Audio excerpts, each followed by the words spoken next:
வேலும் மயிலும் சேவலும் துணை. மார்கழி திங்கள் 22ஆம் நாள். திருப்பாவை பாடல் 22. அங்கன்மாஞாலத்தரசரபிமான பங்கமாய் வந்து நின் பள்ளிக்கட்டிற்கீழே சங்கம் இருப்பார் போல் வந்து தலை பெய்தோம் கிண்கிணி வாய்ச்செய்த தாமரை பூ போல. செங்கண் சிறுகச்சிறதே எம்மேல் விழியாவோ, செங்கண் சிறுகச்சிறதே எம்மேல் விழியாவோ, திங்களும் ஆதித்யனும் எழுந்தாற்போல, திங்களும் ஆதித்யனும் எழுந்தாற்போல, அங்கண் இரண்டும் கொண்டு எங்கள் மேல் நோக்குதியேல், எங்கள் மேல் சாபம் இழிந்தேலோரெம்பாவாய்.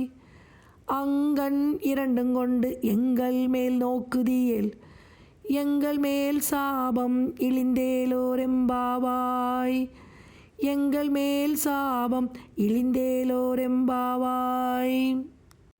கண்ணா, கோவிந்தா, கோகுல கிருஷ்ணா, எங்களை விட உயர்ந்த வீரர்கள் இருக்கின்றார்களா என தங்களை பற்றி பெருமையடித்து கொண்டவர்களும் இந்த பரந்த பூமியை ஆட்சி செய்தவர்களுமான அரசர்கள் மிகுந்த பணிவுடன் உன் பள்ளி கொண்டுள்ள கட்டிலை சுற்றிலும் சத் சங்கத்துக்கு வந்த பக்தர்கள் போல் காத்து நிற்கிறார்கள்.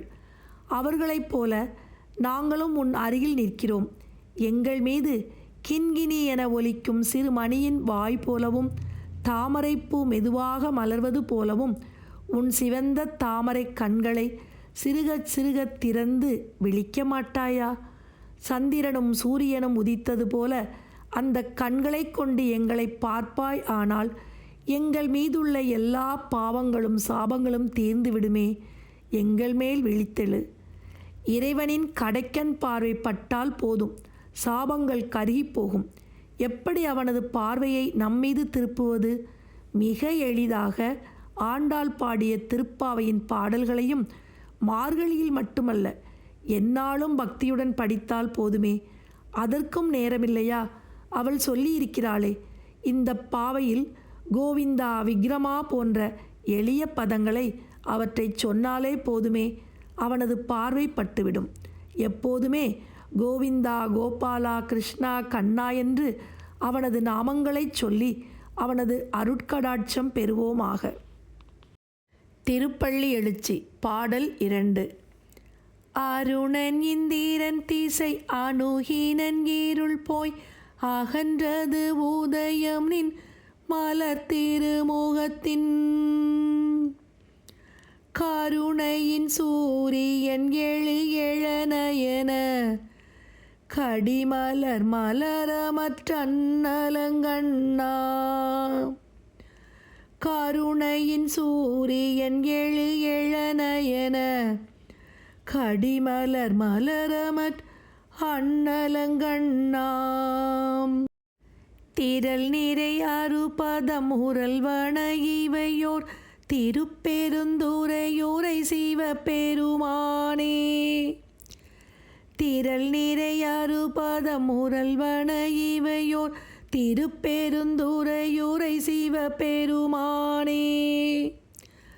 அருள் நிதி தரவரும் ஆனந்தமலையே, அலைகடலே பள்ளி எழுந்தருளாயே. அருள் நிதி தரவரும் ஆனந்தமலையே, அலைகடலே பள்ளி எழுந்தருளாயே. திருப்பெருந்துறை சிவபெருமானே, சூரியனின் தேரோட்டியான அருணன் கிழக்கே வந்துவிட்டான். உனது முகத்தில் காணும் கருணை ஒளியைப் போல சூரியனும் மெல்ல மெல்ல எழுந்து இருளை நீக்கிவிட்டான். அண்ணலே, உனது கண்களைப் போன்ற தாமரைகள் தடாகங்களில் மலர்ந்து விட்டன. வண்டினங்கள் அவற்றில் தேன் குடிக்க திரளாக வந்து கொண்டிருக்கின்றன. அருட்செல்வத்தை வாரி வழங்கும் ஐயனே, மலைபோல் இன்பம் தருபவனே, அருட்கடலே, நீ கண் விழிப்பாயாக. இங்கே தாமரையை சிவனாகவும் அவனை தேடி தேன் குடிக்க வரும் வண்டுகளை தேவர்களாகவும் உருவகம் செய்கிறார் மாணிக்கவாசகர். பிரம்மா சரஸ்வதி, ருத்ரன், அம்பாள் உள்ளிட்ட பல தெய்வங்களும் 30 தேவர்களும் சிவனின் தரிசனத்திற்கு காத்து நிற்கிறார்கள். இந்த தேவர்களே வண்டுக்கு ஒப்பிடப்படுகிறார்கள். நாமும் பிறப்பற்ற நிலை என்னும் தேனருந்த அந்த சிவபெருமானின் திருவடிகளை வண்டுகளைப் போல பணிவோமாக.